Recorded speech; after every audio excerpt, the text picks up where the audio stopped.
Hello everyone, আসসালামু আলাইকুম। So স্ক্রিনে যে ফটোটি আপনারা দেখতে পাচ্ছেন, এই ফটোটি কিন্তু আমি এআই দিয়ে জেনারেট করেছি।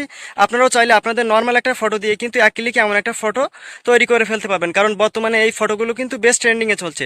তো এমনই একটি ভাইরাল ফটো আপনারাও কীভাবে এক ক্লিকে মেক করবেন, আজকের এই ভিডিওয়ে আমি আপনাদের সেটি দেখাবো। সো ভিডিওটি আপনারা অবশ্যই কন্টিনিউ করবেন, আর প্রতিনিয়ত এমন ভিডিওগুলো পেতে চ্যানেলটি সাবস্ক্রাইব করে পাশে থাকা বেল আইকনটি আপনারা প্রেস করে রাখবেন। আর ফেসবুক পেজ থেকে ভিডিওটি দেখে থাকলে অবশ্যই ফেসবুক পেজটি আপনারা ফলো দিয়ে রাখবেন।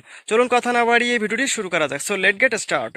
তো ফার্স্ট অফ অল আপনাদের একটি অ্যাপ ইনস্টল করে নিতে হবে। তো অ্যাপটি ইনস্টল করার জন্য আপনারা চলে যাবেন আপনাদের ফোনের গুগল প্লে স্টোরে। দেন গুগল প্লে স্টোরে যাওয়ার পর আপনারা সার্চ বারে গিয়ে লিখবেন চ্যাট জিপিটি, লিখে আপনারা এখানে সার্চ করবেন। চ্যাট জিপিটি লিখে সার্চ করার পর আপনাদের সামনে অ্যাপটি চলে আসবে। সো এখান থেকে আপনারা অ্যাপটি ইনস্টল করে নেবেন। আমি ভিডিওর সুবিধাতে এটি আগে থেকে ইনস্টল করে রেখেছি। তো অ্যাপটি ইনস্টল করা হয়ে গেলে আপনারা ওপেন করবেন। তো আমার যেহেতু ইনস্টল করা আছে, আমি আমার ফোন থেকে অ্যাপটি ওপেন করছি।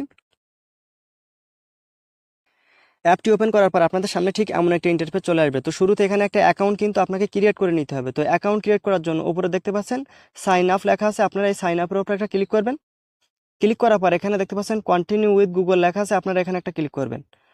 ক্লিক করার পর তারপর কি করবেন, আপনার ফোনে থাকা যে কয়টা জিমেইল আপনার লগ ইন করা আছে সব জিমেইল এখানে চলে আসবে। তো যে জিমেইলটা দিয়ে আপনি অ্যাকাউন্টটা ক্রিয়েট করবেন সেই জিমেইলের উপরে ক্লিক করে দিলে অটোমেটিক একটা অ্যাকাউন্ট কিন্তু এখানে ক্রিয়েট হয়ে যাবে। তো অ্যাকাউন্ট ক্রিয়েট করার পর আপনার সামনে ঠিক এমন একটা ইন্টারফেস চলে আসবে। তো শুরুতে আপনারা কি করবেন, এখানে দেখতে পাচ্ছেন একটা গ্যালারি আইকন আছে, এখানে একটা ক্লিক করে দিবেন।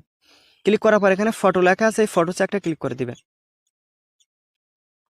ফটোতে ক্লিক করার সাথে সাথে আপনার গ্যালারিটি এখানে ওপেন হয়ে যাবে। তো যে ফটোটা আপনি এডিটিং করবেন সেই ফটোটা নেবেন। তো আমি আমার গ্যালারি থেকে একটা ফটো নিয়ে নিচ্ছি। ফটো নেওয়ার পরে দেখতে পাচ্ছেন এখানে আস্ক এনিথিং লেখা আছে। তো এখানে একটা টেক্সট আপনাকে অ্যাড করতে হবে। তো এখানে আমি একটা টেক্সট আগে থেকে কপি করে রেখেছিলাম, সেটা এখানে পেস্ট করে দিচ্ছি। আর এই টেক্সটটা আমি এই ভিডিও ডিসক্রিপশন বক্সে আমি দিয়ে রাখবো, সেখান থেকে আপনারা কপি করে এখানে আপনারা পেস্ট করে দিবেন। তারপর আপনারা কি করবেন, এখান থেকে এই অ্যারো চিহ্নের উপর একটা ক্লিক করে দিবেন। ক্লিক করে দিলে সাথে সাথে এখানে ভিডিওটা কিন্তু জেনারেট হতে শুরু করবে। তো দেখতে পাচ্ছেন গেটিং স্টার্টেড লেখা আছে, এটা কিন্তু জেনারেট হচ্ছে। তো এখানে আপনাকে কয়েক সেকেন্ড অপেক্ষা করতে হবে এই ভিডিওটা জেনারেট হতে।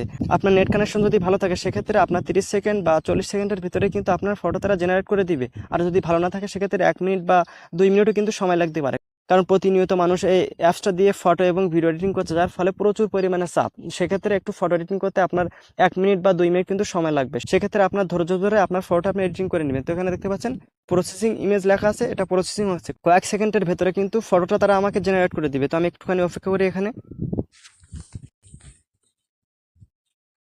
সো বন্ধুরা দেখতে পাচ্ছেন চ্যাট জিপিটি কিন্তু আমার ফটোটা জেনারেট করে দিয়েছে। তো এবার এই ফটোটা আপনার গ্যালারিতে বা আপনার ফাইলে কিভাবে সেভ করবেন, তো সেভ করার জন্য এই ফটোর উপরে একটা ক্লিক করে দিবেন। ফটোর উপরে ক্লিক করার পর এখানে সেভ লেখা আছে, এই সেভের উপরে ক্লিক করে দিলে এটি আপনার ফাইলে আপনার গ্যালারিতে ডাউনলোড হয়ে যাবে। আর আপনারা যখন এআই দিয়ে কোনো ফটো বা ভিডিও জেনারেট করবেন, দেখবেন যে আপনার ফেসটা রিয়েলিস্টিক থাকে না, একটু পরিবর্তন হয়। সেক্ষেত্রে আপনারা কী করবেন, রিমেকার অ্যাপ বা ওয়েবসাইটে গিয়ে আপনার ফেসটা কিন্তু আগের মতো আপনি ফিরিয়ে নিয়ে আসতে পারবেন। তো পরবর্তী টিউটোরিয়ালে আমি আপনাদের মাঝে পুরো একটা ভিডিও নিয়ে চলে আসবো যে রিমেকার অ্যাপ দিয়ে কীভাবে আপনারা ফেস আবার রিয়েলিস্টিক করে ফেলবেন। তো এমনভাবে কিন্তু খুব সহজে আপনারা এই ফটোগুলো এডিটিং করে ফেলতে পারবেন এক ক্লিকে। তো এবার ফটোটা যেহেতু আপনার সেভ করা হয়ে গেছে, তো কি রিমেকার অ্যাপ দিয়ে আপনারা এটা ফেসটা একটু রিয়েলিস্টিক করে নেবেন। আর যদি না পারেন পরবর্তী ভিডিও আমি আপনাদের সেটা দেখিয়ে দেবো। সো আশা করি আমি আপনাদেরকে বোঝাতে পেরেছি। তো ভিডিওটি যদি আপনাদের ভালো লাগে অবশ্যই লাইক কমেন্ট শেয়ার করে রাখবেন। আর পরবর্তী ভিডিওগুলো মিস না করতে অবশ্যই চ্যানেলটি সাবস্ক্রাইব করে এবং ফেসবুক পেজটা আপনারা ফলো দিয়ে রাখবেন। তো সবাই ভালো থাকেন, আসসালামু আলাইকুম। দেখা হবে পরবর্তী কোনো হেল্পফুল ভিডিও।